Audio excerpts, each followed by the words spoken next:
There we go. Recording in progress now, everybody. Yeah, I zoomed up there today after work. So there's a classic bird we see around here in the fall and winter, the American pipit. And pipits are like, they kind of look like a little thrush almost, like a little hermit thrush or something. They're small, kind of got the pot belly. I usually see them out on the beach, like at a Silomar, just picking around maybe in the beach rack. But there's one called a Sprague's pipit, Sprauge.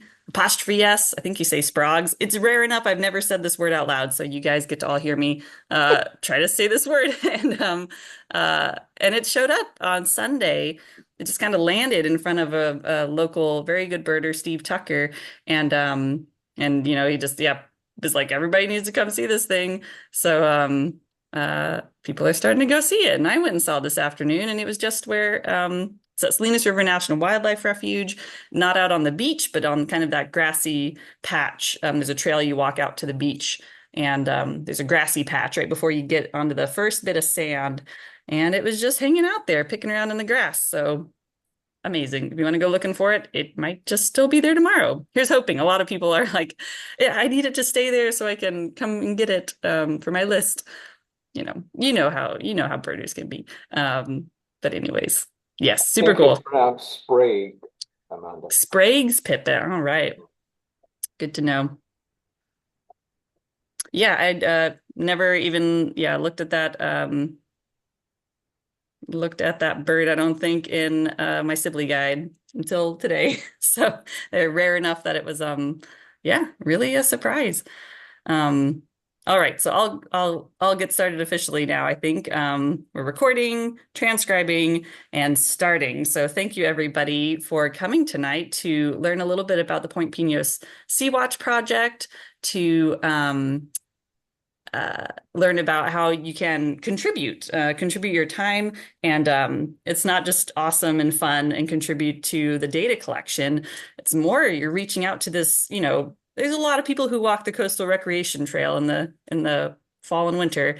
And yeah, lots of folks that you're going to get to talk to about birds, MPAs, any kind of marine thing that you're just really into. Because we're gonna have a lot of folks standing around with spotting scopes, and it just attracts a crowd naturally. So thanks again for coming tonight, and we'll go ahead and get started. So, what is a Seawatch?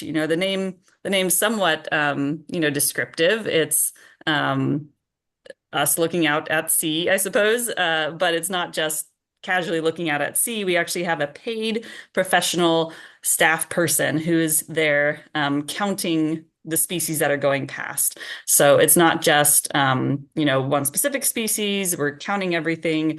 The timing of when we do this, November 1st to December 15th, is chosen because that's the peak of seabird migration as they're going south from their breeding grounds. And a professional seabird counter sounds like a random thing, right? That's a pretty niche field. You are correct. There's not a lot of jobs in this field, but there are people who can do this, and only a handful, really, and even fewer who are willing to just do it for 6 weeks straight from dawn to dusk. That's even crazier. But lucky us, those people are out there. So yeah, present dawn to dusk, November 1st to December 15th, someone will be out there counting birds. 6 days of the week, it's our paid staff person. And the seventh day, we'll have subs that help cover and monitor the seabirds as they go by. So why monitor seabirds? Seabirds are a really amazing group of birds. They're ecosystem indicators. They indicate the health of the marine ocean, and so many species rely on the Pacific and Monterey Bay, including us humans, and keeping an eye on the seabirds. It kind of helps us determine what's happening with kind of the abiotic systems out there, with salinity, with temperature, all those sort of things. You can just keep an eye on these really visible, colorful, and pretty birds, and it can tell you a whole bunch of information about the health of the oceans. They're a really imperiled group of birds. All over the globe, it's something like 70%. The species populations, seabirds overall, have declined 70% since the 50s. That's what this graph's depicting from a 2015 article. And so they're one of the most imperiled groups of birds on the planet.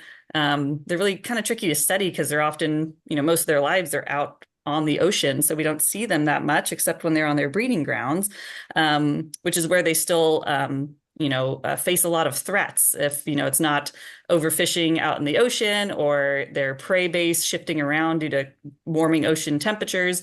They get back to where they roost or where they nest, and there's like invasive cats or rats or goats or some random plant that was brought there that's, destroying the habitat there. So they're kind of just being assaulted from all sides. And half of the remaining seabird species on the planet are either threatened or near threatened. And collecting this baseline data is just really critical. Uh, there's a lot of, potential. Well, there is offshore wind development going to be going in California, and even though that's not in Monterey Bay, it's in Humboldt Bay and down by Morro Bay. Our birds are going to be flying through those sections and everything. So having this really strong set of baseline numbers on these birds is going to be really helpful for research and everything. But not only that, it's really fun and educational. Like I said, Point Pinos will hopefully you know where that's at. It's in Pacific Grove, right on the tip of the Monterey Peninsula. It's a really popular spot, not just for birders or whale watchers or otter spotters, but for everybody, anybody coming to the area just to have a look around and see the beautiful scenery. This is where they often stop. So it's a really great educational spot for conducting outreach and everything. Sea watching is also really fun because you don't get seasick. There's a lot of these pelagic, and pelagic means open ocean, these pelagic species that normally you have to go on a boat. Anywhere else on the world, in the world, you'd have to get on a boat and get on that boat and truck 30 miles offshore or something, blah, blah, blah, blah, and the diesel's all fuming in your face. To then go see an albatross. But we're so spoiled at Point Pinos. I have seen albatrosses from land, not the laysan. This is still my like nemesis bird. I still haven't seen a laysan in the wild, but black-footed albatross I've seen just from standing at Point Pinos with a spotting scope. And so that's really special. The geography of the bay is what makes this pretty unique. But sea watching isn't really just a walk in the park. It's some challenging bird watching. It's not as easy as the Townsend's warbler, coming down the little pine branch, like really close to you. All these birds are pretty far out, so the counters will have some pretty beefy optics, binoculars, spotting scope, and it's not going to be, like a picture like this. It's not going to be these kind of looks at albatrosses. They're often pretty far out there. Some of the birds are closer up, though, and we'll talk more about that. But Point Pinos isn't unique on the entire planet. There's some other Sea-Watch locations on the East Coast that are pretty famous. There's the Cape May Bird Observatory in it's called the Avalon Sea-Watch. And New Jersey Audubon staffs that September to December, which is pretty cool. I've never been over there, but it seems like a cool spot. Newfoundland and Labrador apparently have some Sea-Watch sites, and Long Island. And so, you might see a trend as far as they're kind of little like peninsulas sticking out into the ocean. That's a pretty key thing. Something that's kind of goofy, but that's really cool is the Great Lakes are kind of like a proto-ocean, I guess. I've still never visited, but people say you can't even see the other side. They're real big. And Whitefish Point Bird Observatory, that's another, like, I'm doing air quotes around Sea-Watch, but it's some of the same species we end up seeing out over the Pacific Ocean. They nest up in the Arctic, fly south over the Great Lakes, and then peel off east or west to get out to the Atlantic or Pacific. Depending on the species. But our Sea-Watch counter for the last 3 years, Allison, she works at Whitefish Point Bird Observatory when she's not out here with us, basically. And it's up on the Upper Peninsula, sticking out into the Great Lakes. So again, it's like a landform sticking out, and all the birds are flying past. Really cool spot. Pretty desolate. I think she said that shack is no longer standing. It blew down in some nor'easter gale. I'm not sure. Bad weather up there. But we've been surveying out at Point Pinos in this, systematic fashion since 2015. So yeah, it's been going on for a while. This is our 9th season, which is really exciting. And like I said, we're kind of the only one on the West Coast that I know of, at least that's operating kind of at this capacity. And we kind of have this cool little, just like, peek into the California current because all these birds that are going past, they're often nesting up in the Arctic and then overwintering down in Mexico or Southern California. But we've also got species like shearwaters that nest in New Zealand or down in Chile. Just a whole suite of amazing species zooming around out there. And we get to spy on them essentially. And again, the geography of the bay is what makes this possible. So as you can see, we've got the Monterey Bay Submarine Canyon that often seems to be a good focal point when you're talking to the public about why is Monterey Bay so awesome. The submarine canyon is a really key part of that for marine life. So you have really deep water, really close to shore. And it's deeper than the Grand Canyon. Any of you guys that have, Point Lobos docents, aquarium folks, Baynet, you guys all know these fun factoids. You can share them with everyone. But that's what causes all the good marine life offshore. The thing for bird migration, the birds are often up in the air flying somewhere. And most of these birds were nesting up north, up in the Arctic. And they're flying south. And opposite of hawks and raptors who like to fly over land and don't like to fly over water, these birds are flying only over water and hate going over land.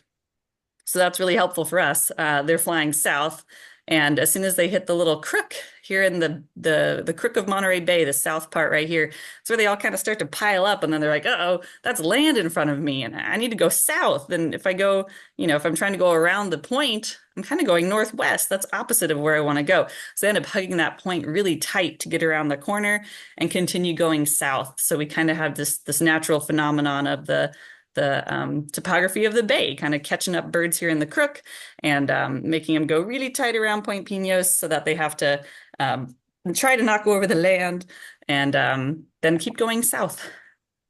This is a neat picture, probably higher than any of our birds are flying, but you never know. Airplane maybe view looking south. So, Moss Landing, Elkhorn Slough is in the lower left there. But yeah, you can envision, Pacific Loon way up high, flying south. He gets into that crook and he's like, "Oh, this isn't what I was planning. Mom said keep the land on your left, and you'll get to Mexico, and that's all you need to know. But you get around that peninsula, and you're stuck flying over land, and who knows what's going to happen? There's predators in there. What if you get grounded? If you're a loon and you land on the ground, you can't get up again. You need to be on water to even take off." So they're avoiding the land entirely. This is a funky diagram of the flight lines. The flight lines are kind of just what we call the main thoroughfares, the main avenues the birds are flying past us. So the main one is, whoopsie daisy. Sorry. The main one is the one that follows the crook of the bay, the topography of the bay down through here. So it goes from kind of the southeast down and around to the northwest. We're standing at the X here at the tip of the Monterey Peninsula at Point Pinos. And so that main line, bay line, flight line, the main one we're looking at. So often we're looking kind of to the right to see birds coming out of the bay. They're trying to get out of the bay after having piled up in the corner. They're trying to get back out to sea and go south. But it all depends on the weather and the winds, which direction the winds are coming from, how strong they're blowing. Sometimes birds might just skip the bay entirely and their brain is telling them just go south. So we'll say they're passing on the outside. If they're flying way out here, looking left over the Point Pinos rocks, that's where we've had some crazy loon flight days that have been further out that way.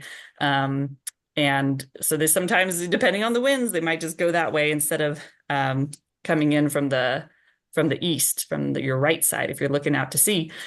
And yeah, there's that green bunker out there. Well, here's this next picture, I guess. The green bunker at Point Pinos, that's kind of like one of our main things to point people to as far as where can you find us. We're at Point Pinos at the green bunker. It's where Ocean View Avenue starts. You can't go west anymore, and you start going south. That's the point of the peninsula.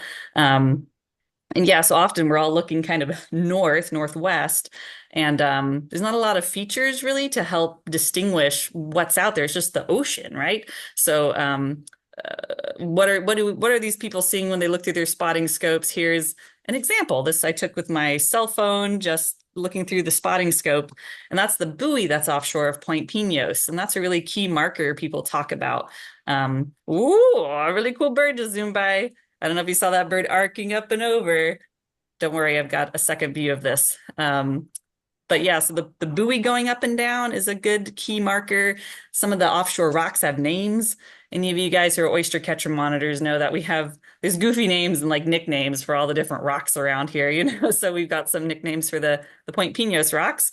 But oftentimes we might even be using the Santa Cruz Mountains off in the distance. Like, hey, the loon's flying over Loma Prieta, going left. You know, he's not literally over Loma Prieta, but the view we're seeing there looks like they're going over the mountains. Here, we'll go to this next slide where it's slowed down, slow-mo. Yeah, if you watch just above the buoy and above the water line, again, you can talk about the sky, the water line.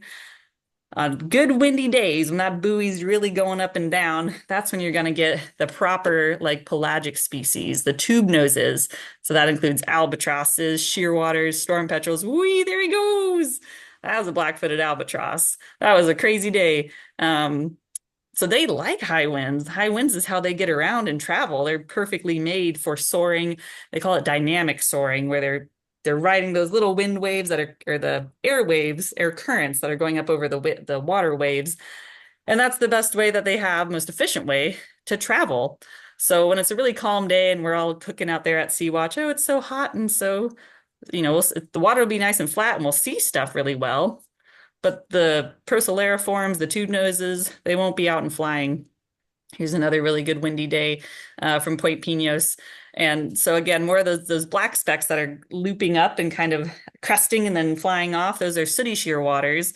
This was in the summer. This was like May. There's a bunch of small birds low to the water, flying fast to the left, some gulls really close in. So this is kind of just giving you a taste of all the different layers. You know, birds are flying at different layers on the horizon. They're flapping their wings at different frequency. That's a whole nother thing that is utilized in identification even because, this is footage through a really long camera lens.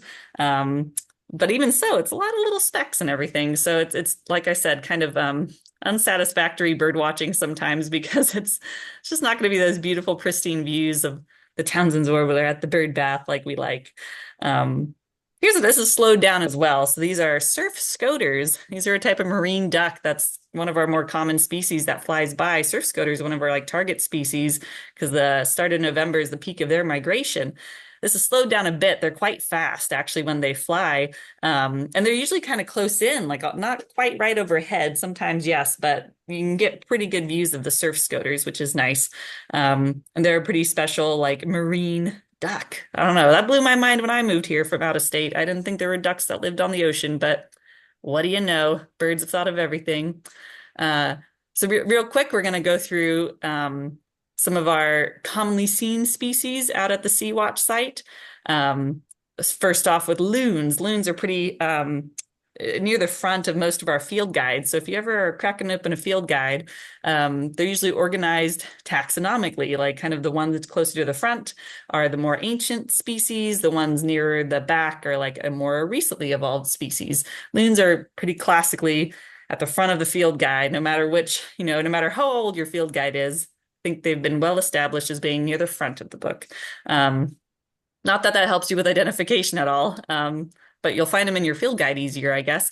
So we have three main species that kind of come by in Monterey. And of course, none of these birds nest around here. So we don't get to see them when they're really beautiful and they're in their breeding plumage. So these pictures on the left, Pacific loon in breeding plumage, red-throated loon in breeding plumage, the common loon in breeding plumage, like gorgeous, gorgeous birds. I don't think I've ever seen them like that because when we see them in Monterey Bay during the winter, they're in their basic plumage or their winter plumage. And that's just shades of gray and maybe some black speckling. And what's even goofier, this slide I grabbed from another presentation I'm doing about identifying seabird carcasses, which is really different, polar opposite of what we're doing with sea watching because carcasses aren't moving.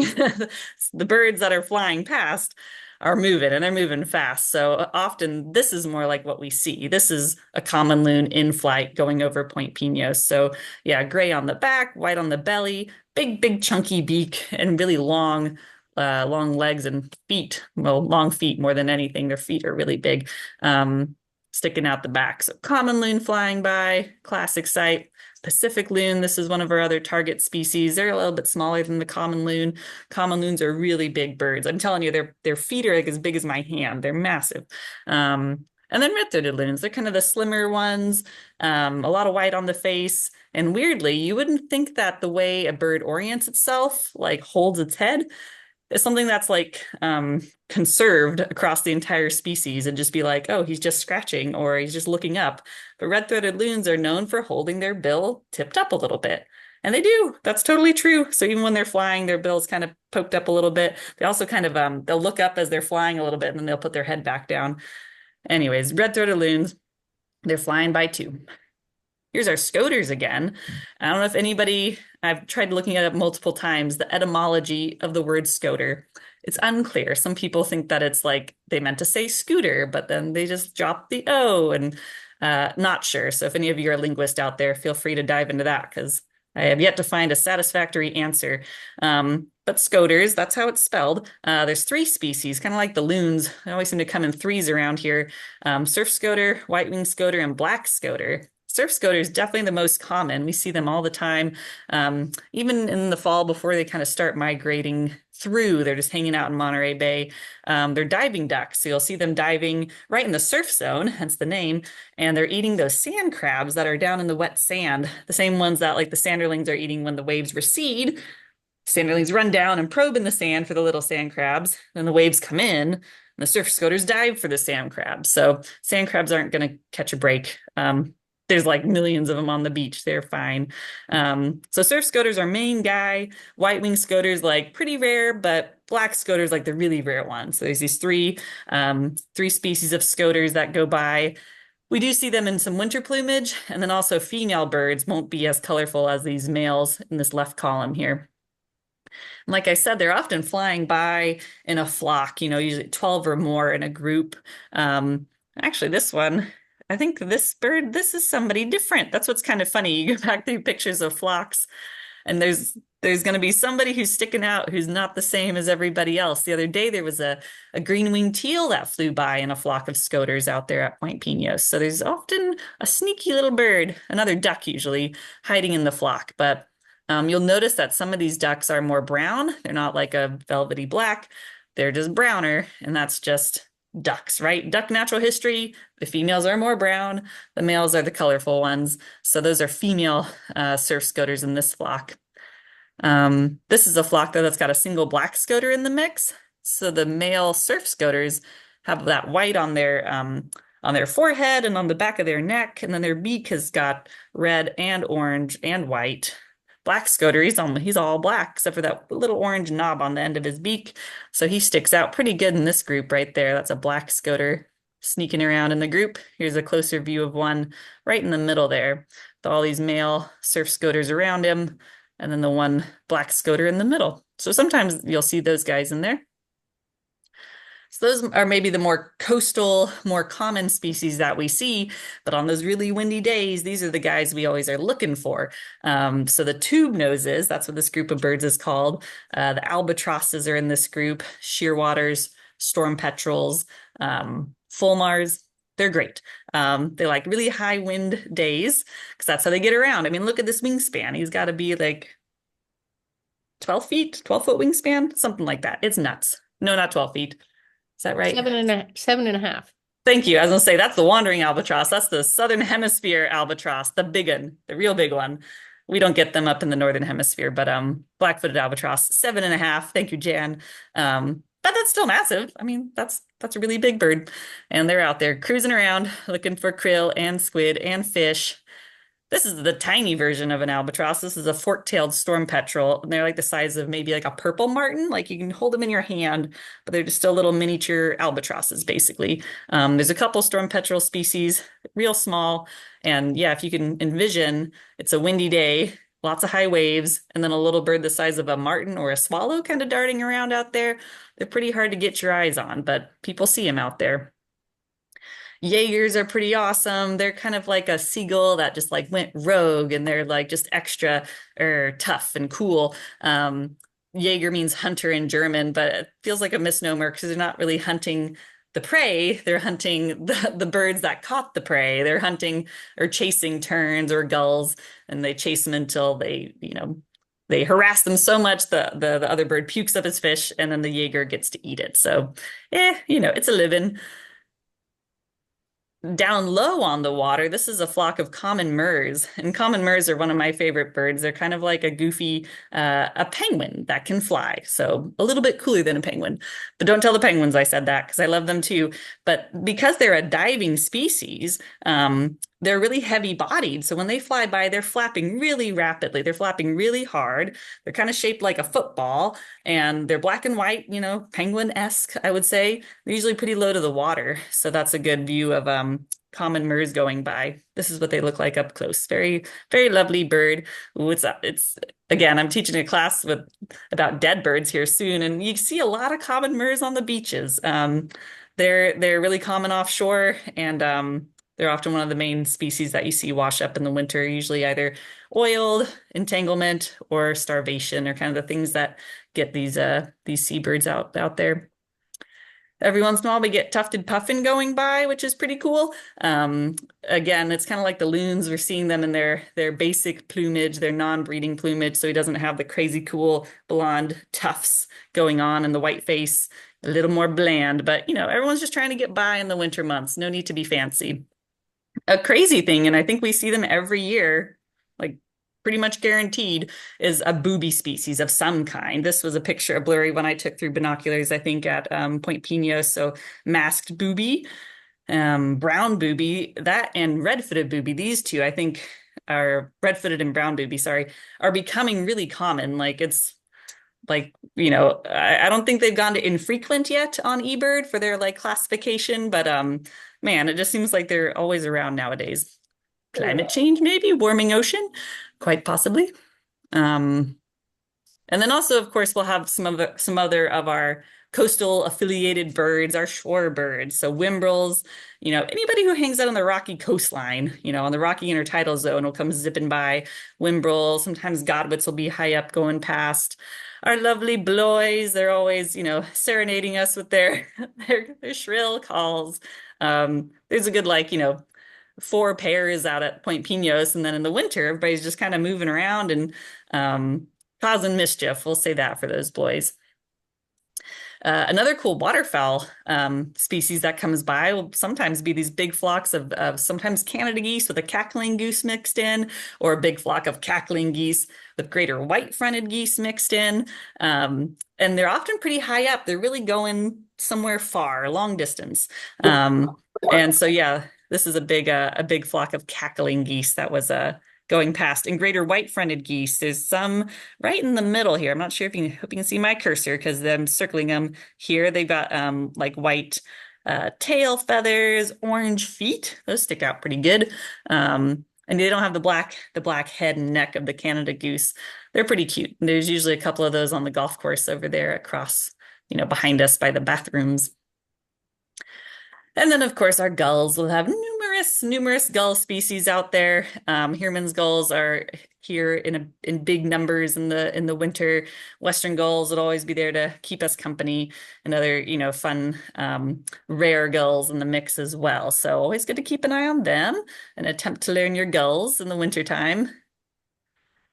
So those are some of the main bird species we'll see out there. I'm going to go over some different resources and stuff for everybody who goes out to the coast. Some questions that people might have is they're asking how are they counting all these birds? How are they collecting this data? I can't very well say how are they counting the birds other than, sometimes it's one bird and you say one common loon. Sometimes it's a huge flock and you're like 5, 10, 15, 20 surf scoters, so there's different techniques, and every counter is maybe a little bit different with how they collect that information. But it all goes into eBird. So if you don't know about eBird, man, today's the day. It's going to change your life because ebird.org should be bookmarked. And you should be checking it every day because by golly, like it's just like it's going to have all the information of what's happening with birds around you, no matter where you go on the planet, basically. It's an amazing tool developed by the Cornell Lab of Ornithology. And of course, there's an app version that birders can use to keep track of their checklist, keeping a checklist as they're out in the field. And you can also explore local birding locations and things like that. So highly recommend it. I'm not sure if I recorded a video. I definitely did a class about how to use eBird once, but I'll think about doing that again sometime in the future. But if you're there as a docent or something, you don't have to be worrying about eBird. This is what the counters are doing. They're collecting data, putting into the eBird app. They keep a checklist every hour. It's called pelagic protocols. So this is what people use who are out on pelagic surveys out on the ocean, keeping track of birds. So that's what we're doing on land at the Seawatch. Basically, as soon as the sun comes up and you can start IDing things confidently, you start your checklist, and then every hour you're submitting a new checklist, counting all the birds that are around you. We aren't necessarily discriminating between land birds and songbirds and different things like that. I think also nearly every year, like an owl has showed up, and there's owls flying across Monterey Bay, even though I just said earlier, raptors don't like flying across the water. It's always some bird breaking rules and doing funny things. We want to capture that data. That's super, super important. There also could be additional observers there helping with the count. So you might have someone yelling out like, 10 Wimbles flew by. I don't know if you saw that. Yeah, yeah, I got that. So it's kind of like a little team effort, compiling these lists for every hour of the day. Mm. And so then how can I best help? That's maybe the question. And most of us will be helpful mainly through engaging with the public. Like I said, we don't want our counters to kind of be bombarded with questions, which some of you might have other good examples, but the one I mainly hear is like, "Oh, are you looking for whales?" And I have to be like, "Oh, not today. I'm looking at birds," and ease them into that conversation and talk about birds and other things. But if our counters are there trying to count, 5, 10, 15, 20, 1,000 loons are going by. We don't need someone tapping them on the shoulder saying, "Excuse me, are you looking at whales?" So that's where we come into play. We can kind of intervene or kind of anticipate. You see people walking up, they're going to be curious. There's lots of people with binoculars and big, important looking spotting scopes. You can just walk up and start talking to them. I mean, I do that all the time anyways.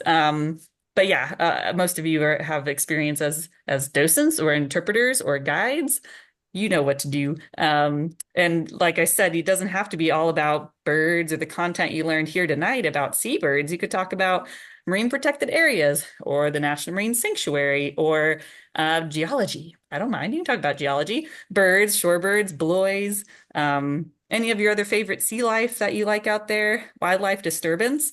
We'll have quite a few brochures in the outreach bin that we bring out there every day related to like where can I take my dog or how not to disturb wildlife, ways to help wildlife. So lots of information you can just kind of peddle, share, with people, explore with people, and just really try to connect. Again, that's what all of us want to do. All of our volunteer hours that we spend in the community, we just want people to care about nature. So we just got to find another avenue to do that through Seawatch. So some resources that'll be available. Like I said, there's going to be a big Tupperware tote bin that we'll have out there near the green bunker. That'll be out there every day. And in that bin, we've got these two books are in there. The Offshore Sea Life Guide is really great. It's kind of like it's curated. There's a lot of stuff that's in the Pacific entirely or the global oceans, but this book will show you specifically what's likely on the West Coast. It's really good for if you're out on a pelagic birding trip because it's such a nice small little book, but that's in there, as is a Sibley bird guide. I think I've got the full North America guide in there, which is actually helpful because we have a lot of folks from the East Coast who show up and then they'll be asking me about birds that I don't know about and I want to look in the book. But if I only have the Sibley Birds of the West guide, it won't have anything in there about cardinals. And I'm like, oh no, I don't know the range of cardinals. I do have an app on my phone, but anyways, both of these books will be available in there. And also there's a whiteboard that we keep updated throughout the season of kind of our high species counts. There's some big laminated maps of Monterey Bay, that nice satellite view that shows the canyon and the geography of the bay, that's in there, and some big pictures of some of our commonly seen species. Those are all really handy to just have and point to, oh, that's a surf scoter. This is a surf scoter. It's more like, oh, there goes a surf scoter. That's more like it because, yeah, they're fast. And then you can point to your picture. This is that bird that we're counting. Um, uh, let's see. Oh yeah, something we're doing this year for the first time. So there's going to be a clicker. So you'll see the Seawatch counters with these little clickers. Or I always associate these with bus drivers. My bus driver in elementary school had one of these. But our bird counters have these for counting birds. But we're going to have one in the bin special for docents so that we can actually count how many people we're talking to.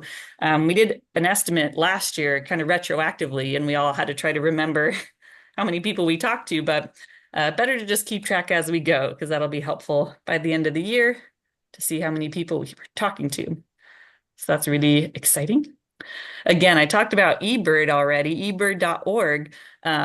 Something that's a new feature on eBird is something called trip reports. And so I think we'll have, it's only from like 1 month at a time. So we'll have the November Seawatch checklists all in one trip report. So you'll be able to go to one page. I'll have it linked on our Monterey Audubon page once that's active, once the Seawatch starts. And you can look and see what's been spotted, what the sightings are. You can go there now and see the general Point Pinos Seawatch hotspot, birding hotspot. That's what this is a screen grab of, because that's not like a private location. Anybody can go there, and people do, like a lot. It's a really famous spot for looking for seabirds. So people are out there submitting checklists all the time, all year round. So you can see what's seen recently, go through pictures and learn what's commonly seen there. So maybe you can feel more confident to like point something out to someone. But once the Seawatch proper gets started, we'll have that as a trip report through eBird that'll be linked on our website. And that's a really cool new feature that they Cornell put in like maybe a year ago. But yeah, our website's got some good resources on it. We've got an interactive sort of display of the data pulled from eBird for some of our like high count species. So you can go through and look at specific species over the count years since 2015, see how the populations have changed over that time, or well, not say the population, but the sightings have changed. This is a small little like snapshot into the population. It's not representative maybe of the full population. Some other articles about the Seawatch project. And then this is where we'll have the link to the November trip report. Last year's trip reports are still on the website near the top. It'll say, look at the November 2023 trip report and December 2023 trip report. That's near the top. I'll probably leave those still, but I'll push them further down the page somewhere, add a new link for the current trip report once we start on November 1st. Yeah, so that's what's going to be on this page. And then for signing up, so that's probably a key thing you might have been thinking from the beginning, and I should have answered at the beginning, was how does this work as far as like how much work do I have to do? We are pretty informal as far as like the shift times and when you want to come out. It's, like I said, someone's there from dawn to dusk, so you could come out really whenever you want. But we do have a really key strategy of trying to kind of institute the buddy system early in the morning and late in the evening for our counters. When Allison's been there by herself and it's still kind of early, it can just be a little spooky, and just for safety purposes, peace of mind for all of us, it's nice to know there's a buddy out there with her. So we do really ask to have someone signed up for the morning support and the evening support every day. So that's what's going to be on our sign-up sheet. Those will be the ones that are listed out. And then for weekends, Saturday and Sunday, we'll have a weekend warrior slot. So just, trying to encourage people to get out there on weekends when we're most likely to have larger numbers of people stopping in and wanting to chat at the Seawatch location. I'm not sure this year if we're going to do Sign Up Genius, or we might get really lucky and have some real big help from the PG Museum and have their volunteer coordinator help manage the Seawatch volunteers, in which case the interface might be different than Sign Up Genius, which is what we used last year. But we'll get all that information out to you, and it should be really straightforward as far as how to sign up. But it's mainly morning and evening support every day of the count, and then drop in as you can throughout the rest of the time. Evening's really fun. I usually do evenings because I have to work, most of the time. But I can go after work and hang out and watch the sunsets. So evening is good for sunsets, and that's usually when some weird, rare thing shows up is right at dusk, sun's about to go down, and that's when that like short-eared owl flew across the bay. So I always hang out for that. Morning is nice because that's when the big bird flights normally are in the morning, like when they have the big spike in like we saw 9,000 Pacific loons. It's usually at like 7 a.m. So mornings you'll see a lot of the really cool big bird flights. So those are the pros with both of those. Really fun to go out, and Allison's amazing to hang out with, learn from, and just be around and chat with. She's wonderful. All the other Sea-Watch volunteers are amazing. And there's kind of a really just good community spirit out there. There's lots of neighbors who walk the rec trail every day and stop in and check out the whiteboard, ask how's it going, give Allison a cup of coffee or something. So there's a lot of really nice just community support and just feelings around it. It's really fun. And I try to spend as much time out there as I can. But yeah, if it's a really, really nice sunny afternoon and you're thinking, I really want to go out to the coast, you can swing by the point, put on your binoculars and just kind of hang out for an hour and just, help with chit-chatting with the public and kind of sharing in that amazement of just the beauty of the marine life and everything. So I kind of, zoomed through everything like I typically do, but I do want to say, thank you so much to all of you, whether you're, affiliated with another local organization or you're just here because you're just really passionate about seabirds. That's amazing. And yeah, I've got a new email address here on the screen, amanda.priest@montereyaudubon.org. That's nice. So feel free to email me if you have additional questions. But we can also just take questions right now as well. So I'm going to end my slideshow so that you can see more people. And yeah, I will happily take questions if anyone has them.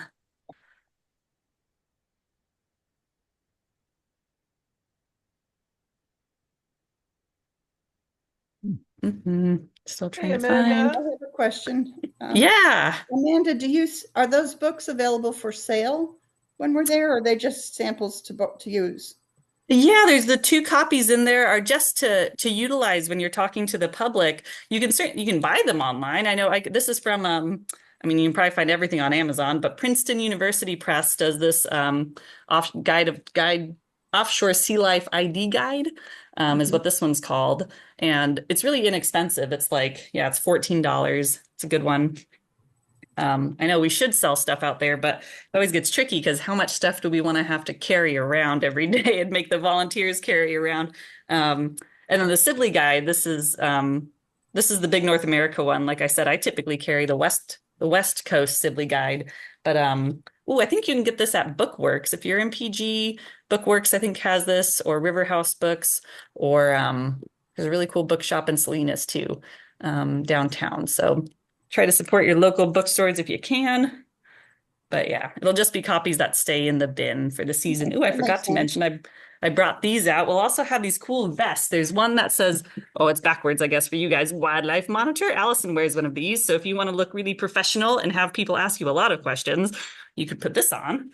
There's also going to be a fuzzy Monterey Audubon fleece vest in the bin, and also a high-vis orange one if you want to I don't know, really, really look serious, professional, or you got to go talk to someone whose dog is off leash and running crazy. I put on the orange vest because it makes you look like you have some authority or something.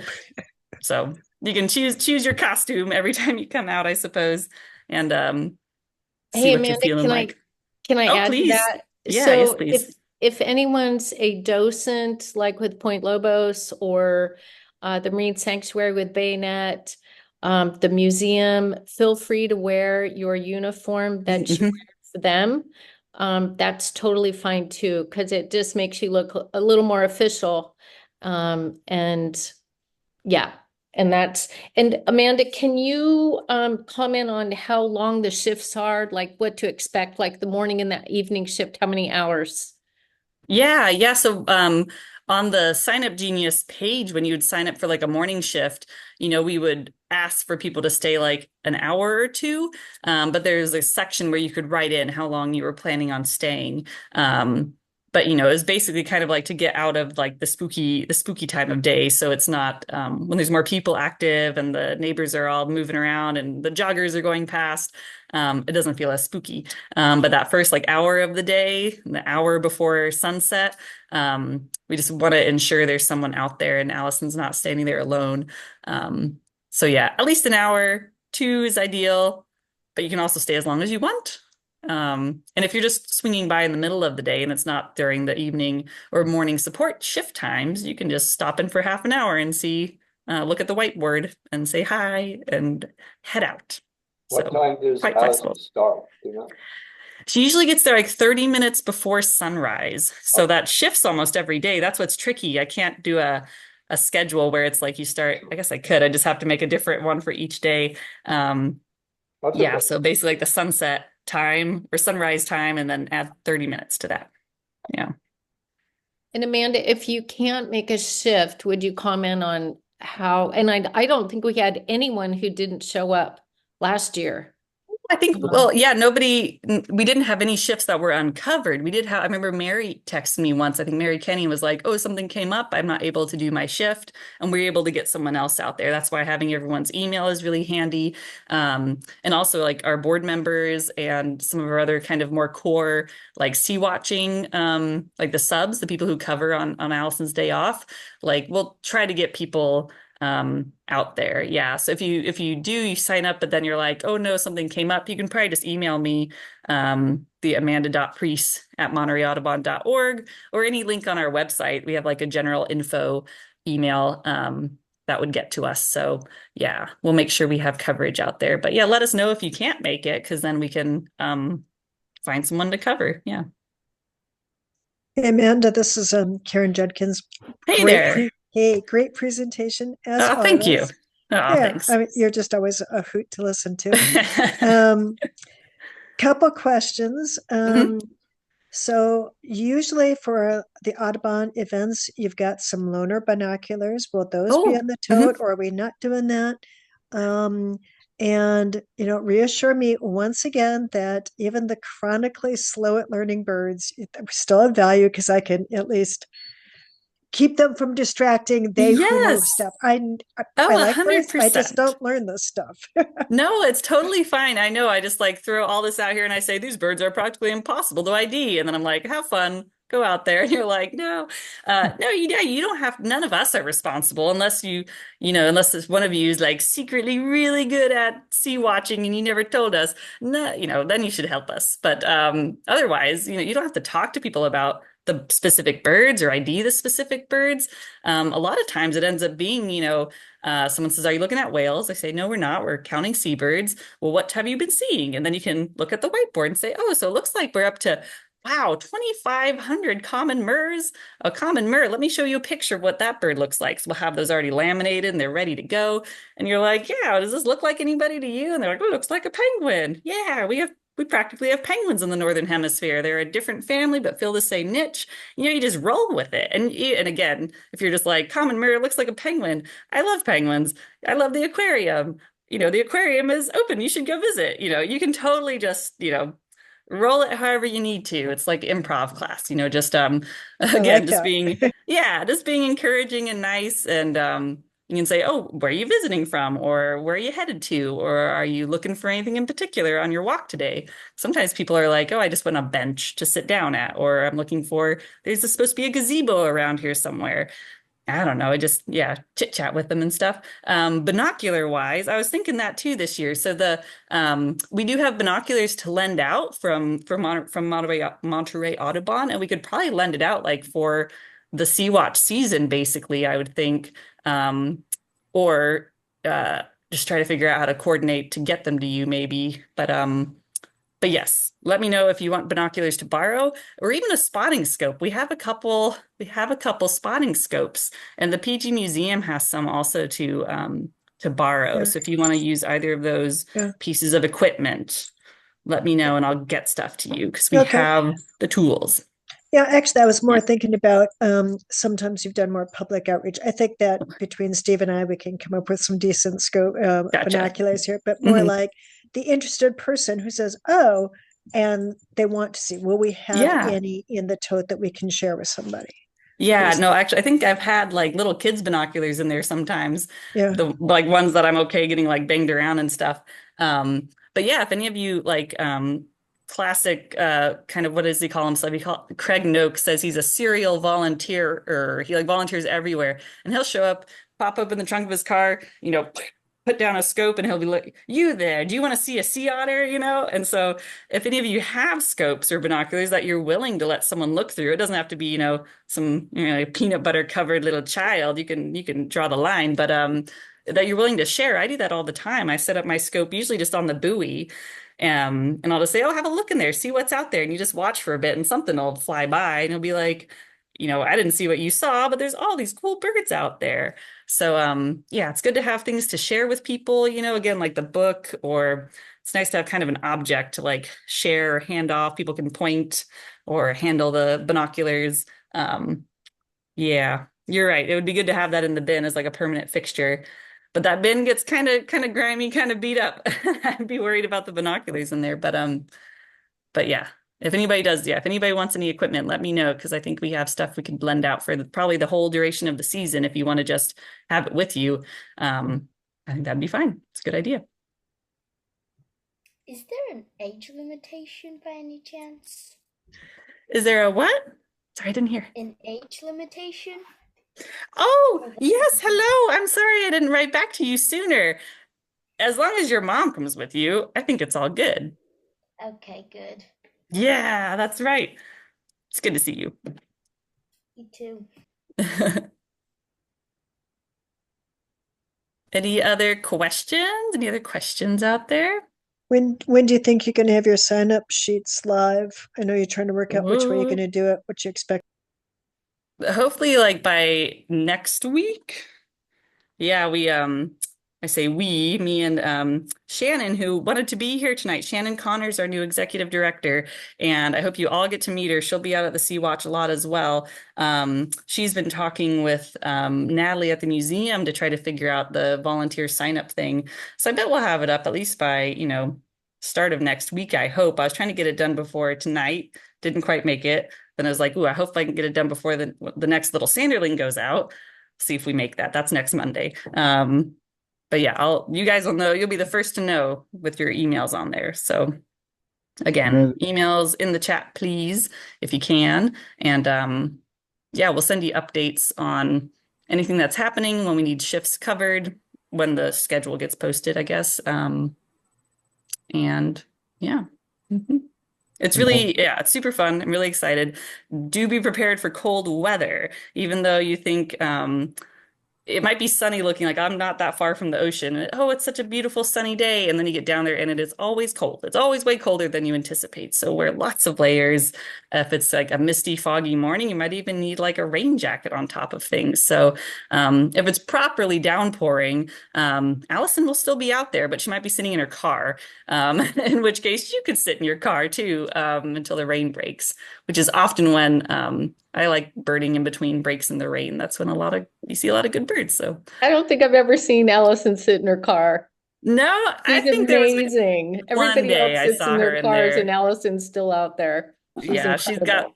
she's got like these rain slickers that they wear like on like the big like Alaskan fishing vessels, I think. So yes, she's prepared for everything.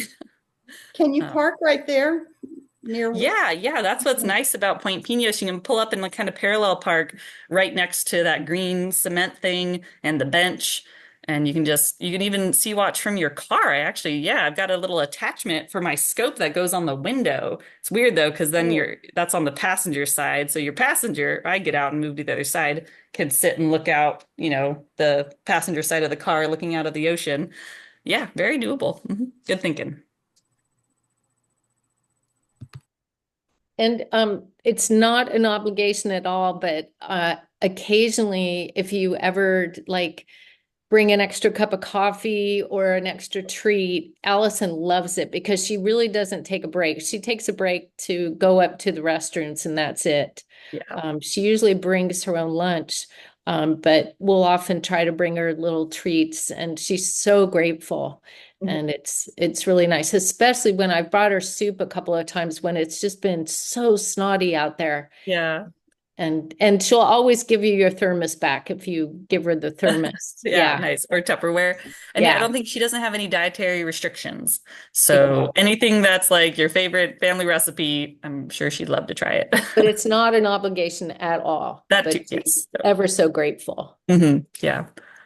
And yeah, it's super fun. Like I said, you learn a lot every season. I'm like, ooh, I'm gonna get these loons really figured out, but there'll still be a speck way out on the horizon, and I'll be like, I feel like it's maybe this guy for these reasons. Allison, why did you say that was a red-throated loon? And always learn something every year and get a little better. So that's what's fun. I think it's just again a nice positive like community effort. We're all kind of learning from each other, and yeah, just an amazing place to kind of witness the majesty of Monterey Bay. And there's always like humpbacks breaching and huge rafts of otters, and just it's always magical out there. You guys know that's why we're here.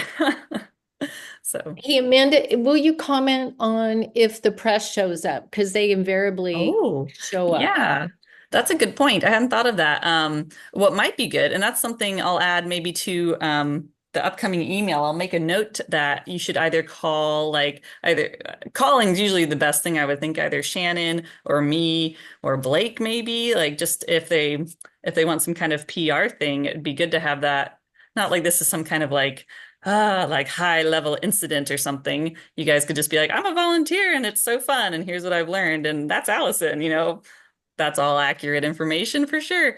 But it'd be great to have one of us go down too, maybe, and explain things more fully, or yeah, be able to talk to them. So I hadn't thought of that, Jan. That's a good question, but I'll include like cell phone numbers. Yeah. I mean, yeah, emergency wise, luckily it's a very like urban area. If something really crazy happens, you call 911. But yeah, we'll have these other kind of Audubon like people you can call if it's ever like, I don't know, you just had questions about something, or I have to leave my shift unexpectedly or something like that.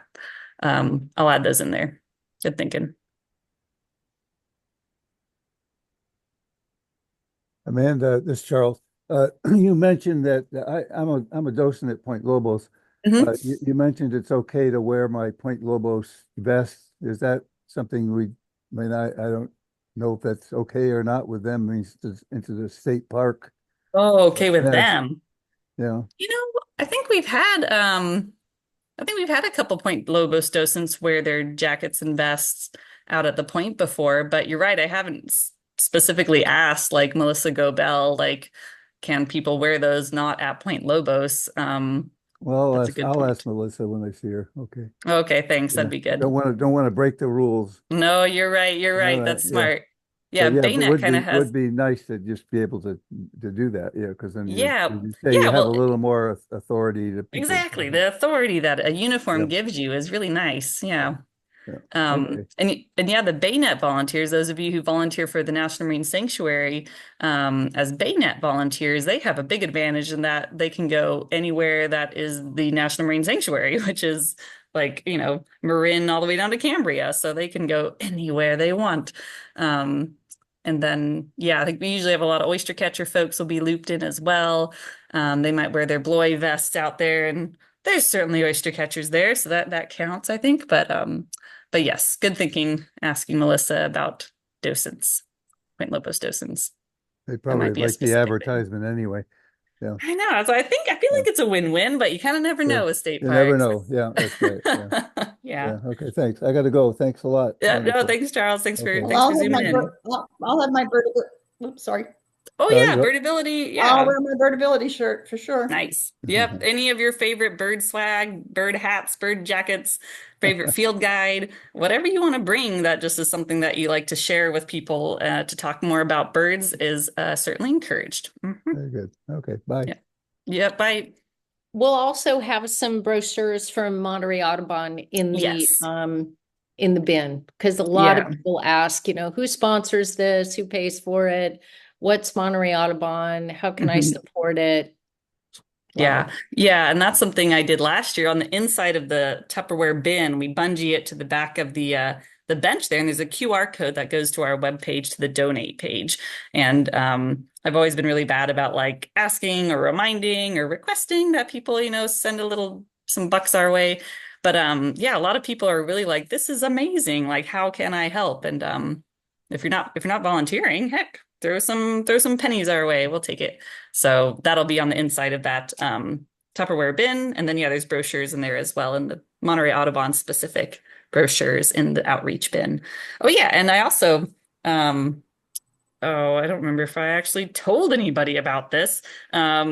That on the 26th, I think I put it in the last little Sanderling. So this upcoming Saturday, I was going to do kind of a trial run / field training day for the Point Pinos Seawatch. So anyone who's available from 4:30 to sunset who wants to come out to Point Pinos, will be out there with the bin and kind of chatting about stuff. I'll have a spotting scope set up, and we'll just kind of be doing like a proto Seawatch evening. So please join in if you want to come out there and see what's all in the bin, and practice talking with people. People inevitably will come up and want to chat. So that's an option. Mhm.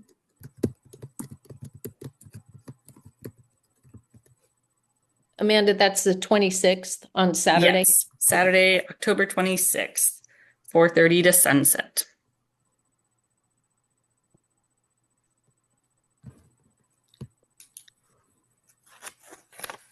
Oh, birdability brochures. I've got a scan of, I can print some more out. I think they're all in the outreach bin, and we're just down to a couple of them.